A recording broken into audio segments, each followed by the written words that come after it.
కష్టాలు లేకపోవడం కాదు శాంతిగా ఉండడం అంటే, సవాళ్ళు లేకపోవడం కాదు శాంతిగా ఉండడం అంటే, అనారోగ్యాలు రావని కాదు శాంతిగా ఉండడం అంటే, ఆ ప్రతికూల వాతావరణాల్లో కూడా దేవుని మీద పరిపూర్ణంగా ఆనుకోవడం. హల్లెలూయా.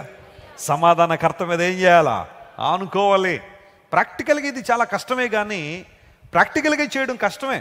చెప్పుకోవడం చాలా ఈజీగానే ఉండొచ్చేమో, కానీ ఏదైనా ఒక ప్రతికూలత వచ్చినప్పుడు దేవుని మీద ఆధారపడగలిగే కృప మనలో కనబడుతుందా? వాగ్దానం చేసిన దేవుని వాగ్దానాలు మనం జ్ఞాపకం చేసుకోగలుగుతున్నామా? ప్రభు కార్యాలు ఎంత ఉన్నతమైనవో మనకు అర్థమవుతున్నాయా? లేఖనాలు సెలవిస్తున్నాయి.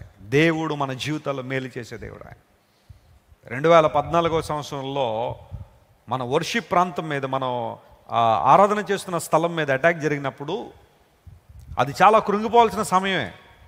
ఎందుకంటే ఆ టైంలో ఒక 6 లక్షల పైనే, 6-7 లక్షల పైనే ఆస్తి నష్టం జరిగింది ఆ టైంలో. మొదట మేమైతే ఏమన్నా షార్ట్ సర్క్యూట్ అయిందేమో అనుకున్నాం, కానీ ఆ తర్వాత అక్కడున్న ప్రజలు గమనించిన వారు చెప్పారు. ఎందుకంటే నేను అప్పుడు వాచ్ నైట్ సర్వీస్ అయిన తర్వాత 5 గంటలకు పడుకున్నాను.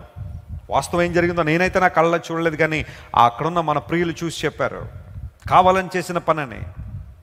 అయితే దేవుని సన్నిధిలో కృంగిపోలేదు, ప్రార్థన చేశాం. ప్రభువా, నీకు అసాధ్యం అనేది, ఈ శ్రమ, ఈ ఇబ్బంది మమ్మల్ని బ్రేక్ చేసేది కాదు, మమ్మల్ని ఇంకా మేక్ చేసేదే. ఆ శ్రమ మమ్మల్ని ప్రభు దగ్గరికి ఇంకా దగ్గరగా తీసుకొచ్చింది.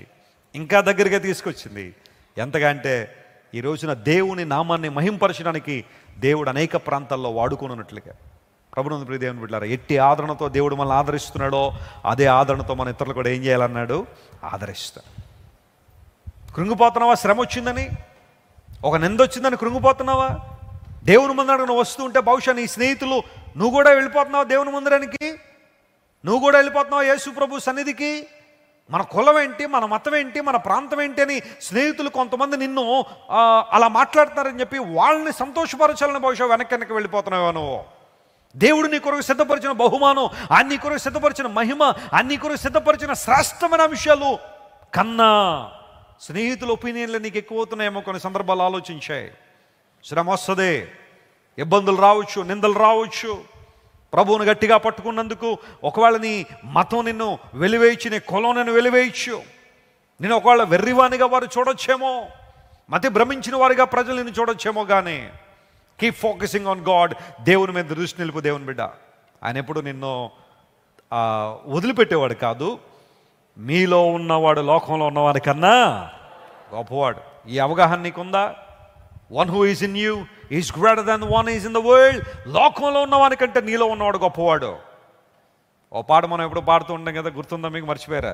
లోకంలో ఉన్నవారి కంటే నా యేసు గొప్పవాడు. అందరూ చెబుదాం, లోకంలో ఉన్నవారి కంటే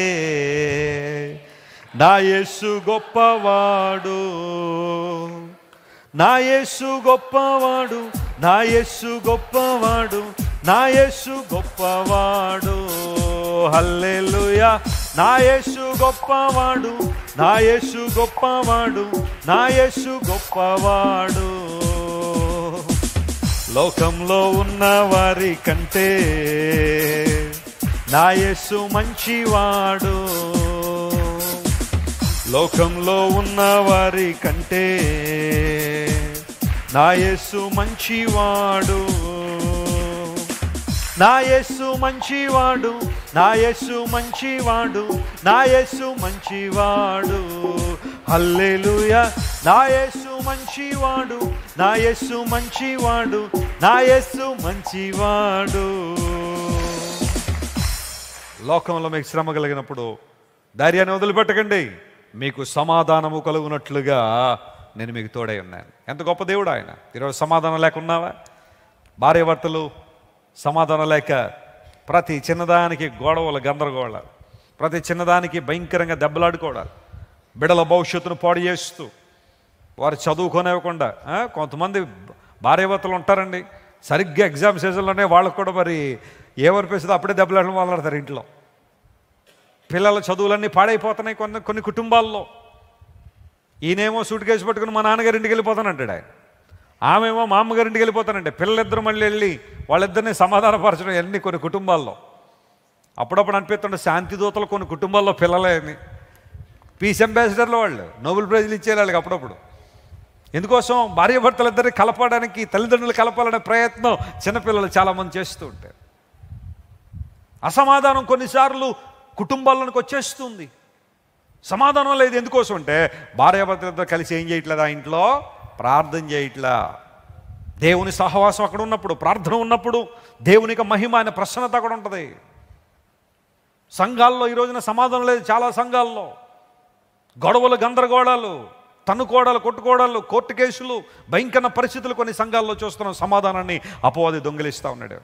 కానీ సమాధానకర్త అయిన దేవునికి మనం చోటు ఇచ్చినప్పుడు, Lord I want your peace, నీవిచ్చే సమాధానం నాకు కావాలి ప్రభు అని దేవుని సన్నిధిలో కనుక మనం అడగగలిగితే, ఆయన వైపు చూడగలిగితే గొప్ప కార్యాలు జరుగుతాయి. మీకు సమాధానం కలుగునట్లు, ప్రయోజనం కలుగునట్లుగా, నిరీక్షణ కలుగునట్లుగా, సమాధానము కలుగునట్లుగా ఎంత గొప్ప ఆశీర్వాదం దేవుడు మనకిస్తున్నాడు. మీరు ఇంతవరకు విన్న దైవ సందేశం మరియు దేవుని సేవకులు చేసిన ప్రార్థన మీకు ఆశీర్వాదకరముగా ఉన్నదని విశ్వసించుచున్నాము. ఈ సందేశాన్ని మీ స్నేహితులకు, బంధువులకు షేర్ చేయండి. మీకు ఏదైనా ప్రార్థన అవసరత ఉన్నచో మా ఫోన్ నంబర్లకు కాల్ చేయండి. దేవుడు మిమ్మల్ని ప్రేరేపిస్తే విశ్వాసంతో సాగుచున్న ఈ పరిచర్యను ప్రోత్సహించండి. మరిన్ని వర్తమానాలు, పాటలు వినుటకు జాన్ వెస్లీ మినిస్ట్రీస్ అను మా యూట్యూబ్ ఛానల్ను సబ్స్క్రైబ్ చేసుకొనండి. ప్రభువైన యేసుక్రీస్తు కృప మీకు తోడైండును గాక.